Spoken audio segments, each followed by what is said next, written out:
Hello everyone, in this video I thought I'd take a look at a few new Ukrainian innovations which have been shared online. Rather than pop them into separate videos, I figured I'd combine the videos and cover all three in this one. So we're going to start with this one, which was shared on Twitter today by UA Weapons Tracker. It's pretty interesting. It's a Volga pickup truck which has been modified to become a mobile radio mast. This vehicle was put together by Ukrainian volunteers. So it's just a small example of how the whole country is pitching in to help out.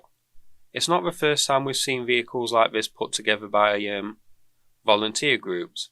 There was a similar sort of truck used for observation pieced together a few months ago.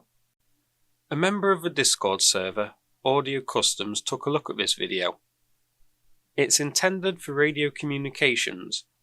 Audio Customs suggests that the length of the antenna segment that the person's inserting could be 2 M-band full wavelength antenna or 7/8 M-band with 1/4 wavelength antenna. If in the 2 to 8 M-band range, then it would have a 30 to 80 km line of sight range. Its purpose could also be as a radio repeater, allowing radios to achieve better coverage and range, or even possibly as a range booster for drones to boost their range, so allowing drones to operate further afield than they typically would.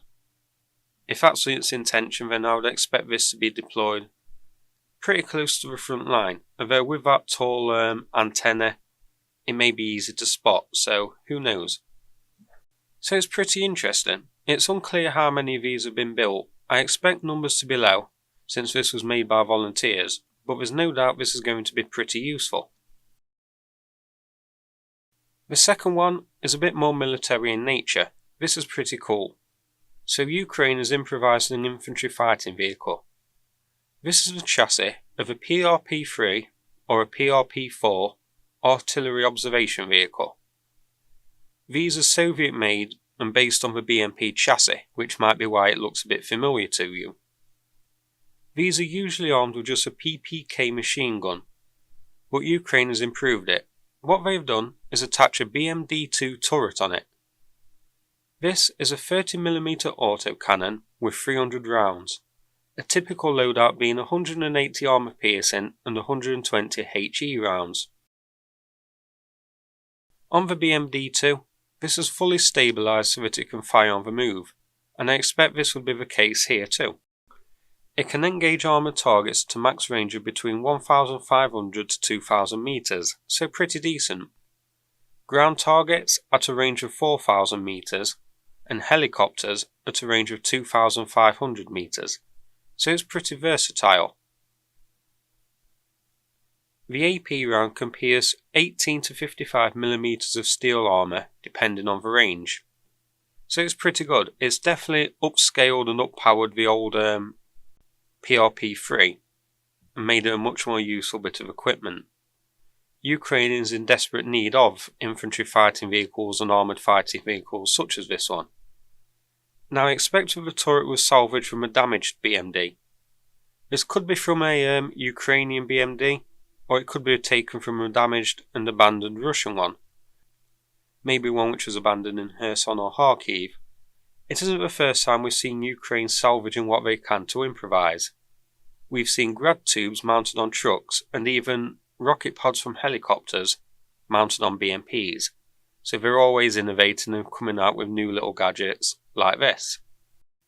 It's again unknown how many of these are, but given the number of BMDs used during the war, it could be possible that a number of these are planned to be rolled out, but unfortunately I don't know.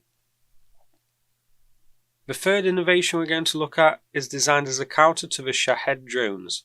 These were seen in northern Ukraine. They are twin PM1910 Maxim guns mounted on a tripod, intended for use against Shahed drones. Despite the Maxim gun being old, these were designed in 1910. They are reliable and very fast firing. They can put down 1,200 rounds per minute and can fire for 25 seconds uninterrupted. And they also don't need the barrel changing. Shaheds aren't the fastest drones out there, and they are very, very loud, which is why they've been nicknamed the lawnmower or the moped. They have been brought down by ground fire before.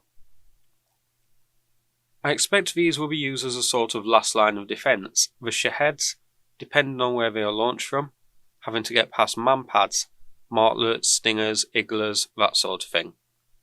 Then the regular SAMs, Buks and S-300s are the most common, although Ukraine has a wide variety of different SAMs which have been sent. And then these sort of more close range ones used as a possible last line of defence against them. Finally, we have this last one to look at. Now, I'm sure most of you have seen videos and photos of things like this before, but in this video we get a nice close view of it. It's one of Ukraine's many improvised rocket launchers. These are pretty cool.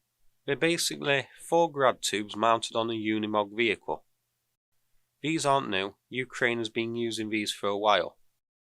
There are multiple variants of them, including one called the Witcher, very cool name, which is mounted on a trailer. Others we've seen mounted on pickup trucks. But they all amount to the same thing basically. Salvaged tubes from a grad rocket launcher fixed onto another vehicle to make a new type of rocket launcher. Ukraine has captured 35 grads, so those which can't be put into service whole, like repaired and then put back into service on the front lines, can be salvaged for tubes to make these. Not to mention Ukraine's own damaged grads that can't be repaired. And why not? I don't expect the accuracy of these to be too high, and the grad is generally used as a sort of saturation vehicle, hitting the target with many rockets. But these are still going to serve a purpose. I mean, 4 rockets launched at the enemy is nothing to sniff at. This one was said to have been used in Kherson region, hitting targets across the Dnipro River. So pretty cool, just another example of Ukraine's own innovation here. Ukraine doesn't seem to be letting anything at all go to waste, anything damaged getting stripped for parts and reused. As mentioned earlier, we've even seen rocket pods from helicopters, removed from the helicopter airframes, mounted on BMPs and that sort of thing. Anything we can get their hands on is being used. Pretty cool. So that's it for this video. I thought I'd take a quick look at Ukraine's newest innovations and put them together in a video, rather than do 3 separate videos. Now if you're interested, there are a couple of bonus videos which were rejected here, despite constant editing. I've put them on my Patreon page. There's no need to join or sign up or subscribe to view them. They're free for everybody, and I hope you enjoy them. While we're on the subject of Patreon, big thanks to new patrons. RWA, Stefan, Jeff, Peter, Kelly, Frank and Oleg. Your support is greatly appreciated. Thanks for watching this video. If you found it interesting, please click like and subscribe. I'd appreciate it. Thanks again and take care everybody.